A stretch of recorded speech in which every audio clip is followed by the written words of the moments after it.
এই বাইতুল্লাহ সর্বপ্রথম আল্লাহ কর্তৃক ফেরেশতার দ্বারা নির্মাণ করা হয়। দ্বিতীয় দফায় আদম আলাইহিস সালাম নির্মাণ করেন। তৃতীয় দফায় নূহ আলাইহিস সালামের বন্যার প্লাবন আর বন্যার কারণে এই ঘর সহ সারা পৃথিবী কি হয়ে গেছিল? প্লাবিত হয়ে গেছিল, শেষ হয়ে গেছিল, ধ্বংস হয়ে গেছিল, নিশ্চিহ্ন হয়ে গিয়েছিল। তৃতীয় দফায় আল্লাহ তাআলা ইব্রাহিম আলাইহিস সালাম আল্লাহর নির্দেশে জিবরাইল ফেরেশতার মাধ্যমে নির্দিষ্ট জায়গা শনাক্ত করে দিলেন। খানায়ে কাবার ফাউন্ডেশন শনাক্ত করিয়ে দিলেন। ইব্রাহিম আলাইহিস সালাম পুত্র ইসমাইল আলাইহিস সালাম বাপ বেটা মিলা এই ঘরটা তৃতীয় দফায় বানালেন। তৃতীয় দফায় বানাবার পর আল্লাহ তাআলার কাছে দোয়া করলেন। সূরা বাকারা কোন পদ্ধতিতে দোয়া করেছিলেন আল্লাহ তাআলা এটিও বয়ান করেছেন। যারা মসজিদের খেদমতে থাকবেন, যারা মসজিদের খেদমত আঞ্জাম দিবেন সামনে এবং ইতিপূর্বে দিয়েছেন, তাদের মন মানসিকতা কেমন হওয়া উচিত এখান থেকে শিক্ষা নেওয়া দরকার। ইব্রাহিম আলাইহিস সালাম পুত্র ইসমাইল আলাইহিস সালাম বাপ বেটা যখন ঘর নির্মাণ কমপ্লিট হয়ে গেল, আল্লাহ তাআলার দরবারে হাত উত্তোলন করলেন। কোন পদ্ধতিতে? وَإِذْ يَرْفَعُ إِبْرَاهِيمُ الْقَوَاعِدَ مِنَ الْبَيْتِ وَإِسْمَاعِيلُ স্মরণ করো যখন ইব্রাহিম খলিলুল্লাহ, ইসমাঈল যাবিহুল্লাহ বাপ বেটা দুইজনই আল্লাহ তাআলার নির্বাচিত মানুষ ঘর নির্মাণ করবার পর দোয়া করলেন, রব্বানা তাকাব্বাল, আয় আল্লাহ আমরা যে মসজিদের খেদমত করলাম, মসজিদের খেদমতে নিয়োজিত ছিলাম, তোমার নির্দেশে মসজিদ নির্মাণ করলাম, আল্লাহ মসজিদ নির্মাণ সহ যাবতীয় খেদমত আমাদের পক্ষ থেকে কবুল করে নিন। অতঃপর আল্লাহ এই ঘর পরিচালনার জন্য সামনে পরিচালনা করবেন কিয়ামত পর্যন্ত, যেই ফাউন্ডেশনের ভিত্তিতে, যেই গাইডলাইনের ভিত্তিতে এই ঘরটা পরিচালনা হবে, এমন সুন্দর একটা ব্যবস্থাপনা আপনার পক্ষ থেকে দান করেন। রব্বানা ওয়াবআথ ফীহিম রাসূলাম মিনহুম ইয়াতলু আলাইহিম আয়াতিকা ওয়া ইউআল্লিমুহুমুল কিতাব ওয়াল হিকমাতা ওয়া ইউযাক্কিহিম ইন্নাকা আনতাল আজিজুল হাকীম। এমন একজন শিক্ষক প্রেরণ করেন আমাদের ভিতর থেকে, যিনি রাসূল হবেন, যিনি আল্লাহর কোরআন তেলাওয়াত করবেন, আল্লাহর কোরআনের উপর আমল করবেন, আমলের পদ্ধতি বাতলায় দিবেন, নিজে তেলাওয়াত করবেন, তেলাওয়াত জাতিকে শিখাবেন, নিজে আত্মশুদ্ধি হবেন এবং অন্যের ইসলাহের কাজে ব্যবহৃত হবেন, মানুষের আত্মশুদ্ধি করবেন, তাজকিয়া করবেন, গুনাহগার মানুষগুলোকে হেদায়েতের পথের দিকে টানবেন। এমন গুণ বিশেষজ্ঞ, এমন বিশেষণে বিশেষিত ব্যক্তি আল্লাহ এই ঘরের জন্য সামনে আপনি আমাদের পক্ষ থেকে কবুল করেন। আমাদের পক্ষ থেকে একজন কি করেন? প্রেরণ করেন। আপনি এই দোয়াগুলো কবুল করেন। ইব্রাহিম আলাইহিস সালাম দোয়া করতেছেন, আমিন কে বলছেন? দোয়া করতেছেন পিতা ইব্রাহিম খলিলুল্লাহ, হাত তুলে আমিন আমিন বলছেন। ইসমাঈল যাবিহুল্লাহ যেই স্থানে দোয়া করছেন, স্থানটার নাম কি? বাইতুল্লাহ। যার কাছে দোয়া করতেছেন তিনি হলেন আল্লাহ। আল্লাহ বলছেন সবগুলো যখন মনোনীত, আমি আল্লাহ কবুল করে নিলাম, ভবিষ্যতে যাকে প্রেরণ করব তার নাম হবে মুহাম্মাদুর রাসূলুল্লাহ। আর এই ঘর যেই গাইডলাইনে পরিচালনা করা হবে, এমন একটি কিতাব নাজিল করলাম। 104 খানা সহিফা কিতাব আল্লাহ তাআলা নাজিল করেছেন, কিন্তু কোনটার নাম এটার মতো নাম নয়, যেটার নাম হবে কিতাবুল্লাহ। তাহলে কি বোঝা গেল? ঘর পরিচালনা করার জন্য গাইডলাইন আছে না নাই? কোথায়? আল কোরআন বলে মসজিদ কিভাবে পরিচালনা হবে, কোন পদ্ধতিতে পরিচালনা হবে, আল্লাহ সুবহানাহু ওয়া তাআলা এটি অগ্রিম সমাধান দিয়ে দিয়েছেন। আল্লাহ জানেন কিয়ামত পর্যন্ত আমার হাবিবের উম্মতরা মসজিদ লিয়া দলাদলি হতে পারে, মসজিদ লিয়া গন্ডগোল হতে পারে, মসজিদ নিয়ে ফিতনা দেখা দিতে পারে, সভাপতির পদ নিয়ে কারাকারি হতে পারে, সেক্রেটারির পদ নিয়ে কারাকারি হতে পারে, ক্যাশিয়ারের পদ নিয়ে হানাহানি হতে পারে, আর যত পদ আছে সব নিয়ে বিশৃঙ্খলা হতে পারে। এটি তো কোনো দুনিয়ার ঘর নয়, দুনিয়ার ক্লাব নয়, দুনিয়ার কোনো প্রতিষ্ঠান নয়। প্রতিষ্ঠানটা হলো আল্লাহ। আল মসজিদু বাইতুল্লাহ, মসজিদ হলো আল্লাহর ঘর।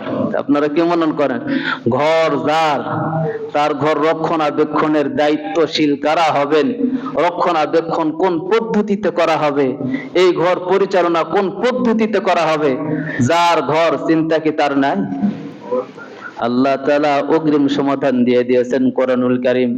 সূরা তাওবা আয়াত নম্বর 17, 18, 19, 20 ধারাবাহিক ভাবে আল্লাহ তাআলা বয়ান করেছেন, মা কানা লিল মুশরিকিনা আন ইয়ামুরু মাসাজিদাল্লাহ, মুশরিকদের কোনো অধিকার নাই আল্লাহর ঘর আবাদ করার, মুশরিকদের কোনো অধিকার নাই আল্লাহর ঘরের জিম্মাদারি বহন করার, এই ঘর রক্ষণাবেক্ষণ করবার জন্য অধিকার কোনো মুশরিকের নাই। তাহলে কার আছে? আল্লাহ বলেন ইন্নামা ইয়ামুরু মাসাজিদাল্লাহ, মসজিদ আবাদ করবে কেবল ওই গুণ সম্পন্ন ব্যক্তিগুলো। প্রথম নম্বর যারা ঈমানদার হবে, দ্বিতীয় নম্বর যারা আমল করবে, মান আমানা বিল্লাহ, আল্লাহ যারা বিশ্বাসী হবে, ওয়াল ইয়াউমিল আখির, পরকালে যারা বিশ্বাসী হবে। প্রথম নম্বর গুণ থাকতে হবে যারা মসজিদ পরিচালনা করবে তাদের। এক নম্বর গুণ কি? আল্লাহ বিশ্বাসী, আল্লাহর প্রতি ঈমান আনবে এবং পরকালে বিশ্বাসী হবে। ওয়া আকামাস সালাহ, নামাজ কায়েম করবে।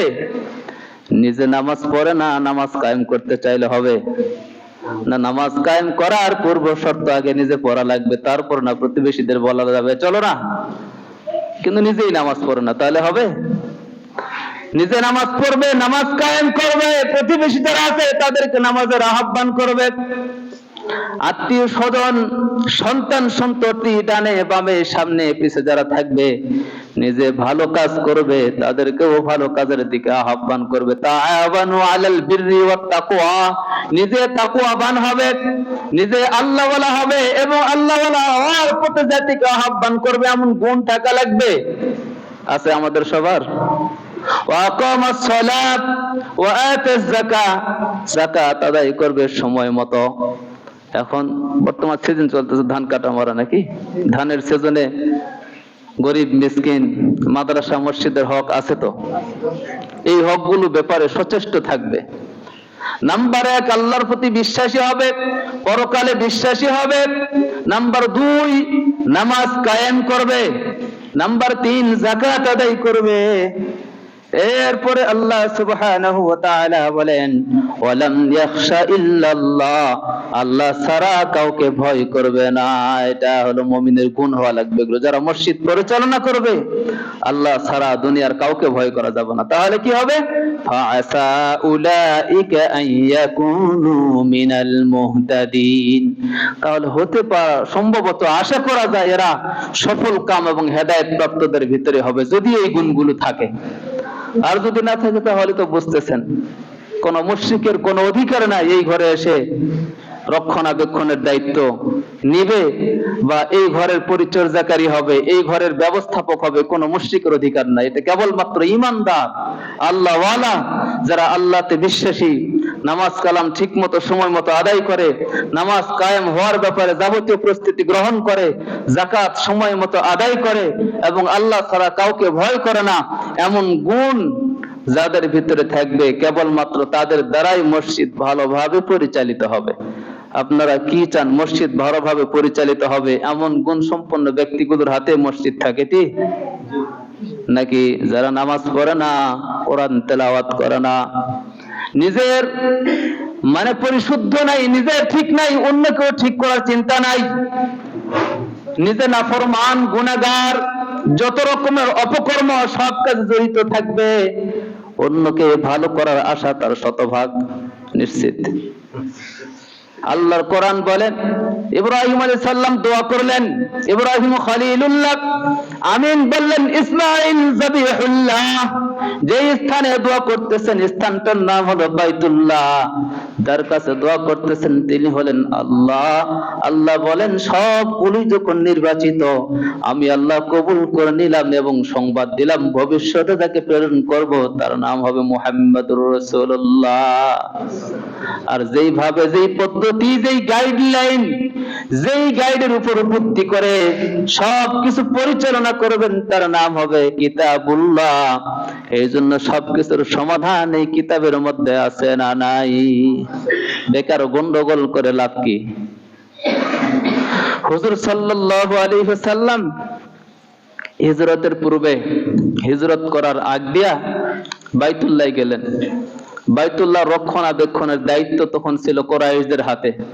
চাবি ছিল ওসমান ইবনে তালহা বা ওসমানে সাইবা বলা হয়, তালহা ইবনে সাইবা বা ওসমান ইবনে তালহা বলা, ওসমান ইবনে তালহার হাতে, কুরাইশদের।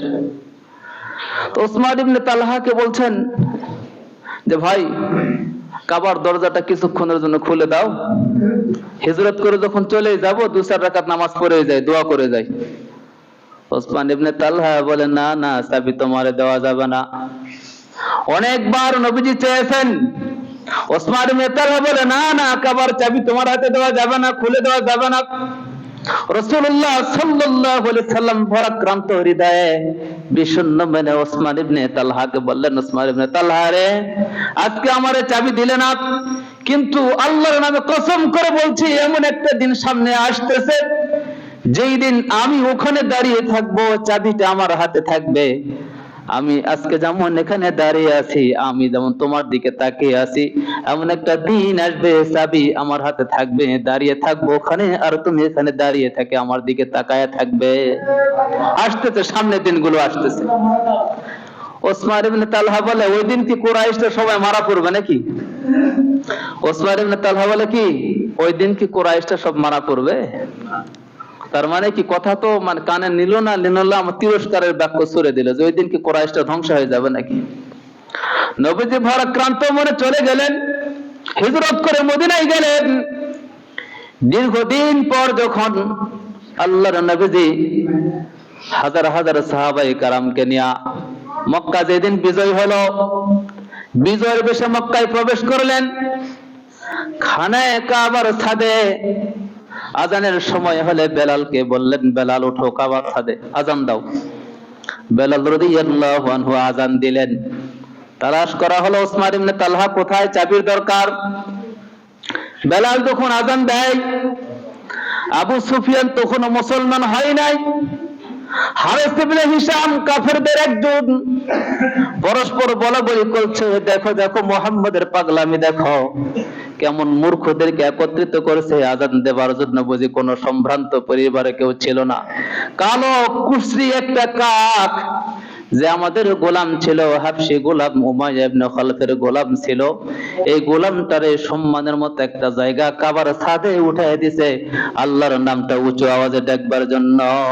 পরস্পর সমালোচনা করে যে আমাদের বাপ দাদার কপাল অনেক ভালো, যে এই দুর্দিন দেখার আগেই তারা মারা গেছে, এই দুর্দিন গুলো দেখা লাগে না। যে কালো কুশ্রী একটা কাক, কুসকুসে কালো, ঠোঁটগুলা মোটা, বেটে, এমন কাকের মতো চেহারা, এমন একজনকে এই সম্মানের একটা উঁচু মাকান দান করেছে। মুহাম্মদের পাগলামি দেখো। আবু সুফিয়ান বলে, না ভাই, আমি কিছু বলবো না। হারিস ইবনে হিশাম এই যে মন্তব্যগুলো করছিল, আবু সুফিয়ান তখনও মুসলমান হয় না। আবু সুফিয়ান বলছে, না ভাই, আমি কিছুই বলবো না, আমি চুপচাপ থাকবো। কেননা আমি কিছু বললে আবার মুহাম্মদ রব সাথে সাথে তার কাছে খবর পৌঁছে দেয়। ইত্তবর্ষের জিবরাইল হাজির, সাথে সাথে বলছেন, ইয়া রাসূলুল্লাহ, আপনার এই জলিলুল কদর সাহাবী বেলালকে আযান দিতে দিয়েছেন, এই জন্য আপনার সাহাবীর ব্যাপারে আলোচনা সমালোচনা চলছে। বলে, কারা কারা? ওই যে আবু সুফিয়ান আর হলো হারিস ইবনে হিশাম, তাদেরকে তলব করা হলো। বলে, তোমরা কি এগুলো ব্যাপারে আলোচনা করেছো? আবু সুফিয়ান বলে, না, আমি কিছু বলি নাই, তবে হারিস ইবনে হিশাম বলছে। সাথে সাথে পয়গম্বর শোনায় দিলেন, ইয়া আইয়ুহান নাস ইন্না খলাকনাকুম মিন যাকারিন ওয়া উনসা ওয়া জাআলনাকুম শুউবা ওয়া ক্বাবাইলা লিতাআরাফু ইন্না আকরামাকুম ইনদাল্লাহি আতকাকুম। হে মক্কার মানুষেরা, দুনিয়ার মানুষেরা, আল্লাহ তাআলা তোমাদের এক পুরুষ থেকে এক নারী হতে সৃষ্টি করেছেন, অতঃপর বিভিন্ন গোত্রে বিভিন্ন বংশে আলাদা করেছেন। কেন? একে অপরকে যেন চিনতে পারো। শুধু তাই না, এতগুলো গোত্র, এতগুলো বংশ, এতগুলো মানুষের ভিতরে আল্লাহ তাআলার কাছে নির্বাচিত মানুষ তো কেবল সে। ইন্না আকরাবাকুম ইনদাল্লাহি আতকাকুম, যার তাকওয়া যত বেশি আল্লাহর কাছে গ্রহণযোগ্যতা তত বেশি। মসজিদ পরিচালনার জন্য তাকওয়াওয়ালা মানুষ বেশি দরকার না তাকওয়া ছাড়া মানুষ দরকার? মুহাম্মদ রাসূলুল্লাহর ওই সময়ে অনেক সাহাবী ছিল, সম্ভ্রান্ত পরিবারের ছিল, অনেক সম্পদশালী সাহাবী ছিল, মানে গুণে বংশের দিক দিয়ে সব দিক দিয়ে। তারপর নবীজি কাউকে আযান দেবার দায়িত্ব দেন নাই, দিয়েছেন কাকে? বেলালকে।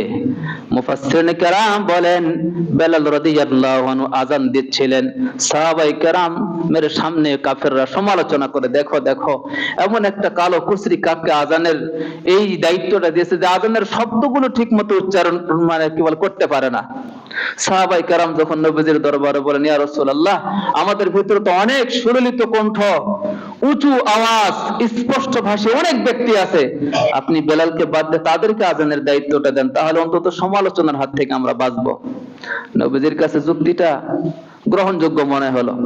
বেলালকে বাদ দিয়া অন্য একজন মুয়াজ্জিন নিযুক্ত করলেন, সুললিত কণ্ঠের অধিকারী, উঁচু আওয়াজ, স্পষ্ট ভাষায়, বাস সম্ভ্রান্ত পরিবারের একজন আযান দিতে পারবে। আযান হয়ে গেল, এক ওয়াক্ত হয়ে গেল, দুই ওয়াক্ত হয়ে গেল। জিবরাইল হাজির, ইয়া রাসূলুল্লাহ, গুফতে হাতিফ বরদারে খায়রুল ওয়ারা সে সবাব বে বাঙ্গে শুধু খানা খোদা। ইয়া রাসূলুল্লাহ, দুই ওয়াক্ত হয়ে গেল, খানায়ে কাবায় আযান হয় নাই কেন? আল্লাহর নবী বল, কি বলো জিবরাইল, আযান হয় নাই? অন্য দিনের চাইতে আজকে উঁচু আওয়াজে, জোর আওয়াজে, সুললিত কণ্ঠে উঁচু আওয়াজে আযান হয়েছে, এলাকাবাসী সবাই খুশি, শয়তানও বিদরিত হয়ে গেছে। বলে, ইয়া রাসূলুল্লাহ, কি বলেন? গুফত আদা ইমরুজ শুধু বাসুর জোর, শুধু মুসাল্লা রাহাত শয়তান ফুর। বলে, ইয়া রাসূলুল্লাহ, ইয়া হাবিবাল্লাহ, গুফতে হাতিফ বা আযাবে বাঙ্গে বেলাল, খুশদে বড় আরশে আলা জুল জালাল। যে বেলাল আযান দিত, এমন কি আরশ সহ আমরা ফেরেশতাবাসী মানে ফেরেশতাকুল সকলেই এমন ভাবে খুশি হতো যে বেলালের আযান শুনে আমরা সেখানে এরকম ভাবে নামাজ আদায় করতাম। আজকে দুই ওয়াক্ত হয়ে গেল, আযান হয় নাই কেন? মুফাসসিরিন কেরাম বলেন, সুললিত কণ্ঠ, উঁচু আওয়াজ আর সম্ভ্রান্ত পরিবারের দ্বারাই যদি গ্রহণযোগ্যতা আসতো, তাহলে তো জিবরাইল এসে এটি বলতো না যে দুই ওয়াক্ত আযান হয় নাই কেন। বেলাল হাবশী গোলাম, কালো কুচরি কাকের মতো দেখতে, কিন্তু তার গ্রহণযোগ্যতা, তার কবুলিয়াত এত উঁচু। নবীজি মেরাজের রাত্রিতে জান্নাত পরিদর্শনকালে জান্নাত জাহান্নাম সবকিছু পরিদর্শন করবার পরে জমিনে এসে বেলালকে বলে, বেলাল, আমি গত রাতে মেরাজের রজনীতে জান্নাতের ভিতরে তোমার, আমি নবীজির আগে আগে মানে তুমি চলছিল, পায়ের আওয়াজ পেয়েছিলাম, আমি নবীজির আগে আগে চলছিল, এরকম আওয়াজ আমি পেয়েছিলাম। বেলাল কোথায়? জমিনে। আওয়াজ হয় কোথায়? আরশে আযমে, জান্নাতে, দুনিয়ার কেউ জানে না, কেউ নাই। পয়গম্বর এসে বলে, বেলাল, এমন কি আমল করো যে আমলের বদৌলতে জান্নাতের ভিতরে তোমার পায়ের চলার আওয়াজ শুনতে পাই? বেলাল রাদিয়াল্লাহু আনহু বলেন, এমন উল্লেখযোগ্য কোন আমল আমার নাই, তবে স্মরণ হয় যতবার ওযু করি 2 রাকাত করে নামাজ আদায় করি। নবীজি বলেন, এটির বদৌলতে আল্লাহ তাআলা তোমাকে এমন মাকাম দান করেছেন। সুবহানাল্লাহি ওয়া বিহামদি। আমি বুঝাইতে চাচ্ছি যে গ্রহণযোগ্যতা, কবুলিয়াত, মসজিদের দায়িত্বশীল যারা হবে, সবচাইতে বেশি যে জিনিস দরকার তাকওয়া, সবচাইতে বেশি যে জিনিস দরকার খোদা ভীতি, সবচাইতে বেশি যে জিনিস দরকার সব আমাদের উপর দায়েম কায়েম থাকবে। নামাজ পড়ে না মসজিদের সভাপতি, মদ খায় মসজিদের সভাপতি, গাঁজা খায় মসজিদের সভাপতি, সুদ খায় মসজিদের সভাপতি, যত রকমের অপকর্ম আছে ওদিককারও সভাপতি, এদিককারও সভাপতি আছে। এরকম কোন কোন মসজিদে আছে, আল্লাহ আপনাদের কপাল ভালো, এমন সভাপতি আপনাদের নসিবে জোটে নাই। কোন গাঁজাখোর সভাপতি যদি হয়, সমাজের ভিতরে এটা প্রভাব পড়বে না পড়বে না? ইমাম যদি আমলদার না হয়, মুসল্লিদের উপর প্রভাব পড়বে না। ইমাম যদি আমলদার হয়, এটার প্রভাব মুসল্লির উপরে। দ্বীনি ইমাম, দুনিয়ার ইমাম, যে ইমামই হোক না কেন, যদি আল্লাহ ওয়ালা হয়, এটার প্রভাব দ্বীনের উপরও পড়বে, দুনিয়ার উপরেও পড়বে। এই জন্য এই মুহূর্তে যাকে ইমাম বানানো হবে, আল্লাহ ওয়ালা হওয়া লাগবে না লাগবে না? ঘোষণা হলো আল্লাহর কোরআনে, যদি শান্তি চাও, সফলতা চাও, বরকত চাও, তাহলে ইমানদার, আমলদার, নামাজ, যাকাত, এরকম ভাবে আল্লাহর প্রতি বিশ্বাসী, আমলে বিশ্বাসী, ইমানে বিশ্বাসী, আল্লাহর কোরআন তেলাওয়াত করবেন, তেলাওয়াত শোনাবেন, নিজে আমল করবেন, আমলের জন্য ডাকবেন, এমন গুণ যাদের ভিতরে থাকবে, তারাই হকদার। নবীজি সাল্লাল্লাহু আলাইহি সাল্লাম মক্কায় যখন প্রবেশ করলেন, কাবার চাবি কার কাছে? ওসমান ইবনে তালহার কাছে। ওসমান ইবনে তালহাকে রাখা হলো, বলে চাবিটা দাও। উপায় তো নাই। নবীজি ঘোষণা দিলেন, যারা আবু সুফিয়ানের ঘরে স্থান নিবে তারা নিরাপদ, যারা ঘরের দরজা বন্ধ করে দিবে তারা নিরাপদ, যারা হেরেমের চত্বরে থাকবে তারা নিরাপদ, বাকি যারা হট্টগোল গন্ডগোল করবে, সাহাবায়ে কেরাম প্রস্তুত তাদের কল্লা নামায় দেবার জন্য। ওসমান ইবনে তালহা থরথর করে কাঁপে, বলে চাবি দাও। চাবি দিয়ে দেওয়া হলো, দিয়ে দিলেন নবীজিকে। সাহাবায়ে কেরাম মনে করলেন এই কাবার চাবি বহন করা, কাবার খেদমত করা, জমজমের পানি পান করানো সেই জাহিলিয়াতের জামানাও কি সম্মানের কাজ মনে করা হতো এটা। মুফাসসিরিনে কেরাম বলেন, খানায় কাবা কোনো এক সময় তো নাই, খানায় কাবা কোনো এক সময় সম্প্রসারণ কালে হজরে আসওয়াদ পাথর যেটা আছে, এটা স্থাপনের সময় আসলো। এই হজরে আসওয়াদ পাথরটা স্থাপন করা এটা সম্মানের কাজ মনে করা হতো। মোট কথা সবকিছু মিলে মসজিদের সাথে জড়িত থাকা বড় একটা সম্মানের কাজ সেই জামানাতেও মনে করা হতো। তো এখন হজরে আসওয়াদ পাথর তো একটা, কিন্তু গোত্র হলো অনেকগুলো, দলে উপদলে বিভক্ত অনেকগুলো, সকল গোত্র সকল দলই চাই যে এই বরকতওয়ালা কাজটা, ভালো কাজটা আমি আঞ্জাম দেব বা আমরা আঞ্জাম দেব। মন্ডলেরাও গন্ডগোল, সর্দাররাও গন্ডগোল, প্রমাণিকরাও গন্ডগোল, এই দল গন্ডগোল, ওই দল গন্ডগোল, সকলেই বলে পাথরটা আমরা স্থাপন করব, কিন্তু সমাধান কেউ দিচ্ছে না। সকলেই বলে পাথরটা আমি দিব, আমরা দিব। গোত্র প্রধান যারা আছে বলে না এটা আমি করব, কিন্তু পাথর কয়টা? একটা। গন্ডগোল সবার মাঝে। এমন পর্যায়ে পৌঁছলো রক্তারক্তি হবে, মারামারি হবে, কাটাকাটি হবে। এমন সময় প্রবীণ একজন ব্যক্তি, মুরব্বী মানুষ বলছে, বাবা তোমরা এই একটা পাথর নিয়ে আমাদের ভিতরে অযথা গন্ডগোল করিও না, বরং একটু সময় দাও, আমি একটা পরামর্শ দেই, দেখো ভালো মনে হবে। বলে কি পরামর্শ? বলে আমরা এই সিদ্ধান্তে সকলে একমত হই, আগামীকাল সকালবেলা হেরেমের এই গেট দিয়ে যে প্রবেশ করবে ওই ব্যক্তি যে সমাধান দিবে আমরা সকলে ওইটাই মেনে নেব। বলে হ্যাঁ ঠিক আছে, আপনি মুরব্বী মানুষ, প্রবীণ মানুষ, আপনি যেটি বলেছেন ঠিক আছে, আমরা সকলে তাহলে মারামারি গন্ডগোল আর না হোক এটাই মেনে নেব। মুফাসসিরিনে কেরাম বলেন, সিরাত গ্রন্থগুলো খুলে দেখেন, ইতিহাস খুলে দেখেন, সর্বপ্রথম পরের দিন সকালবেলা মসজিদের ওই গেট দিয়ে যিনি প্রবেশ করেছেন তিনি হলেন মুহাম্মাদুর রাসূলুল্লাহ। সকল বলে আল্লাহু আকবার, একদম আলামিন। নবীজির বয়স তখন 35, রাসূল এখনো হন নাই। বলে আলামিন, সে তো বিশ্বাসী, আমাদেরই ভাস্তা, আমাদেরই সন্তান, ঠিক আছে, সে যেটা সমাধান দিবে বিচার করবে, আশা করা যায় বরকত হবে। এক ব্যক্তি সকলে মেনে নিল। নবীজির কাছে যখন মামলা দেওয়া হয়ে গেল, যেটার সমাধান তুমি করো, মুহাম্মদুর রাসূলুল্লাহ সাল্লাল্লাহু আলাইহি সাল্লাম বললেন, চাচা বরাব্বা যারা আছেন আপনারা একটা রুমাল দেন। চার কোণে একটা রুমাল দেওয়া হলো, চার কোণে রুমালটা বিছালেন। পাথর কয়টা? একটা পাথর রুমালের মাঝখানে রাখলেন। এবার বললেন, গোত্রের প্রধান যতগুলো আছেন সভাপতি আসেন, সবাইকে বলেন আপনারা এই রুমালের চারদিক ধরেন। সবাই রুমালের চারদিক ধরলো।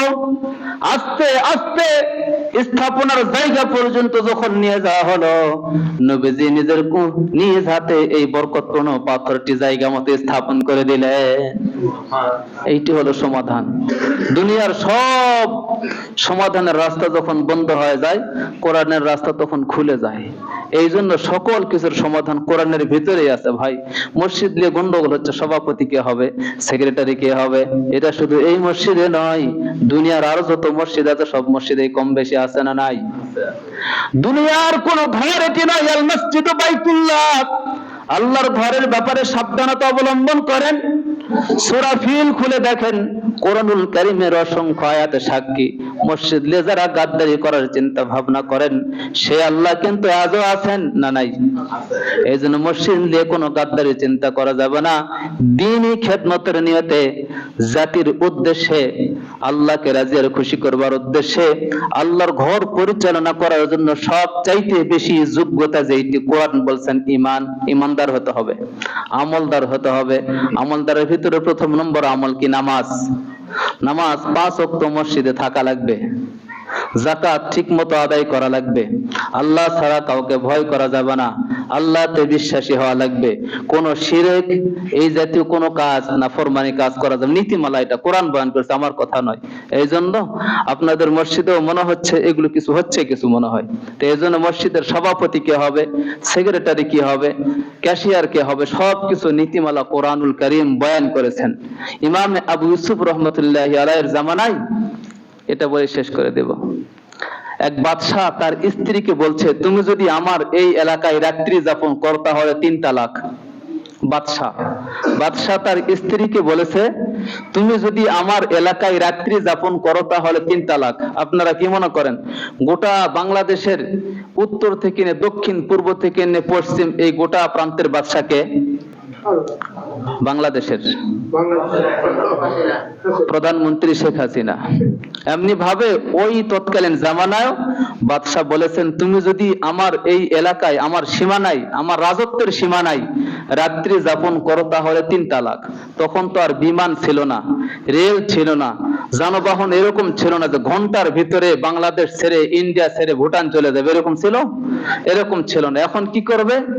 স্ত্রী পেরেশান, হয়রান হয়ে গেছে যে স্বামী বলেছে যে আমার রাজত্বের সীমানায় যদি রাত্রি যাপন করো তাহলে 3 তালাক। হুজুরের শরণাপন্ন হওয়া হলো। হুজুর ছিলেন ইমামে আবু ইউসুফ রহমতুল্লাহি আলাইহি। বলতেছে যে এমন সময় এই তালাক থেকে বাঁচার উপায় কি? আপনারা কি মনে করেন, স্ত্রী কি তার সীমানা থেকে বের হওয়া পারবে? মুফাসসিরিনে কেরাম বলেন, আবু ইউসুফ রাহমাতুল্লাহি আলাইহি বললেন, আল্লাহর বান্দি টেনশন করিও না, তোমার এলাকায় যে মসজিদ আছে, আল্লাহুম্মা ফতাহলি বলে মসজিদের ভিতরে প্রবেশ করো। বলে দুনিয়ার সব কিছুতে রাজত্ব বাদশার চলবে, কিন্তু মসজিদের রাজত্ব কার?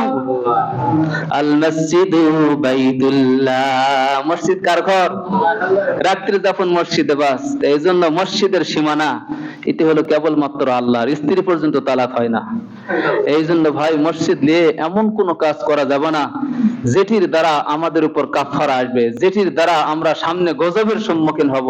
এই জন্য মসজিদ নিয়ে ভাই দলাদলি, হানাহানি, কারাকারি করার কোনোই প্রয়োজন নেই। কেবলমাত্র নিঃস্বার্থে আল্লাহকে রাজি আর খুশি করবার জন্য, যাদের দ্বারা মসজিদ ভালোভাবে পরিচালিত হবে, আমরা গ্রামবাসী সবাই তাদেরকেই দেখতে চাই, নাকি ভাই?